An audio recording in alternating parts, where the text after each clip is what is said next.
Louisiana Beer Review Special Edition, Josephsbrau Bohemian Style Lager Revisited.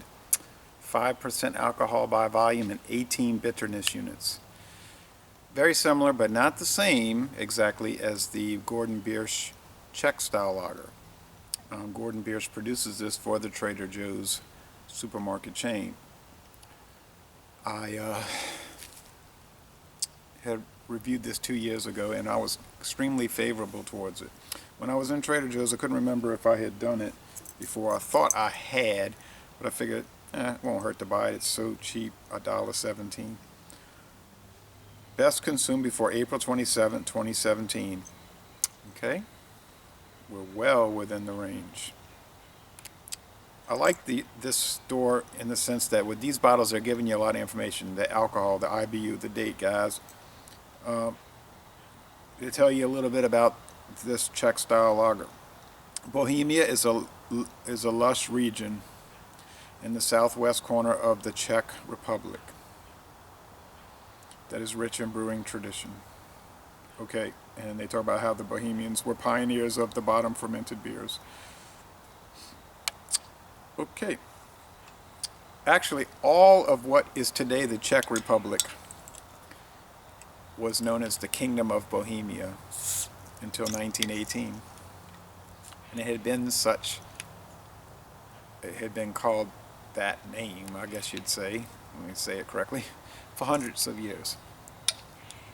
The Kingdom of Bohemia was ruled by the Habsburgs, who were also the Grand Dukes of Austria, and for hundreds of years the Holy Roman Emperors, and then later Emperors of the Austrian, and then later, even later, the Austro-Hungarian Empire, of which the Kingdom of Bohemia was part.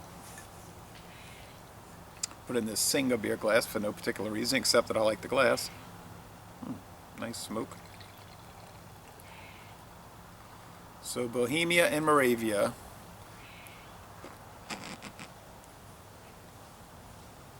were part of that large empire in Europe. Later on they took Slovakia, which was never part of it, and added it on as Czechoslovakia, an arrangement that did not work out and ended in a divorce January 1st, 1993. But Slovakia has an interesting brewing tradition as well, and you can get some fine beers from Slovakia, such as Golden Pheasant.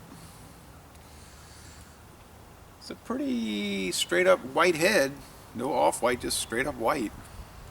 Hazy, golden, and I see some little sediment specks roiling around, slowly rotating, I guess, and some bubble streams, ascending bubbles. Looks really nice. Alright, let's go with the... It's been 2 years, like I said, since I've had it. Sun is in a fairly good spot right now.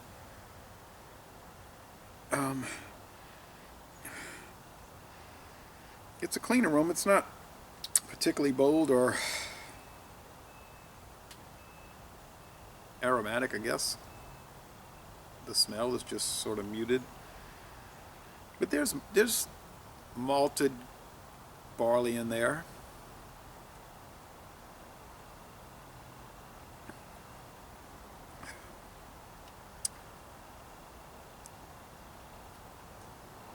Some biscuit, like the shortbread biscuits from Popeyes? Yeah, Popeyes.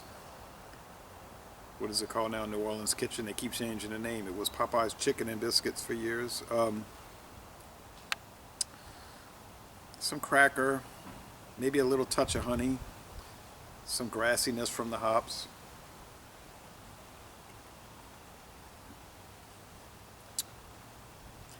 It's a medium body. There's a little slickness there.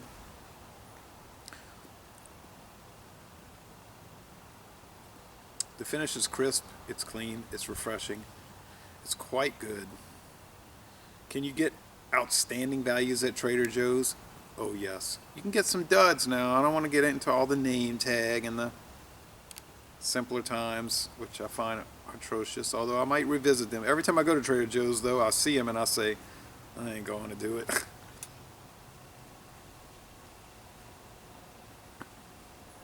And then you can get some beers over there that aren't bad. They're just bizarre. Bizarre, like Chocolate Bunny. You're drinking it and you're saying, I don't know about this beer. I don't know if I hate it, love it, despise it, disdain it, but mostly you're just really perplexed by it.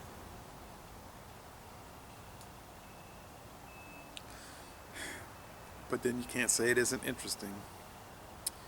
This one has a lot of interesting characteristics. Are they remarkable, unique, new? No, none of that. But are they proper for the style?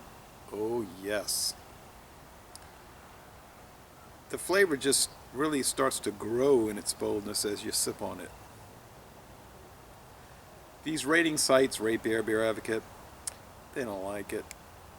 That's not a shock to me. I don't let myself be influenced by them as far as purchasing a beer. Because in too many cases, they've said something was horrible, whereas it was actually just dull. And then a beer that really is horrible, like Camo Silver Ice, they'll rank it even higher than a natural ice, which is just insane.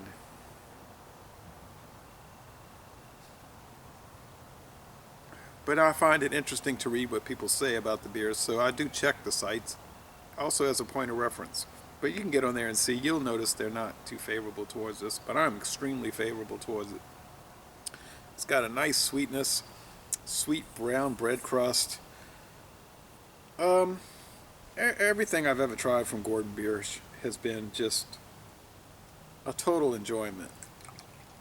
I know it's a chain beer brew pub type thing. I have a friend, a guy I know, he's a brewmaster at one of the Gordon-Biersch locations. He's a nice guy, knows his beer, real fair-minded person.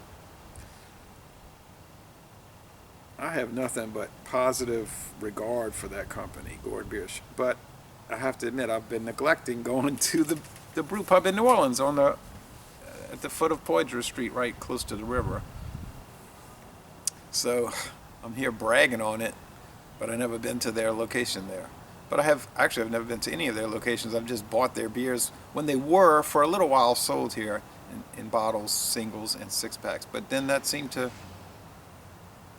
didn't last. But that could be said for many craft beers around here. They come into the stores, they're on the shelves, and they disappear, never to be seen again. Many of them quite good, like the Bear Republic and Green Flash. So most excellent. I'm continuing my score from 2 years ago. An A beer now, an A for $1.17 even.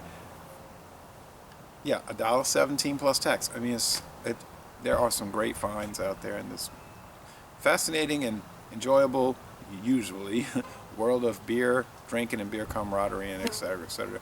Y'all, les bon temps roulé. Y'all come on down to southeastern Louisiana.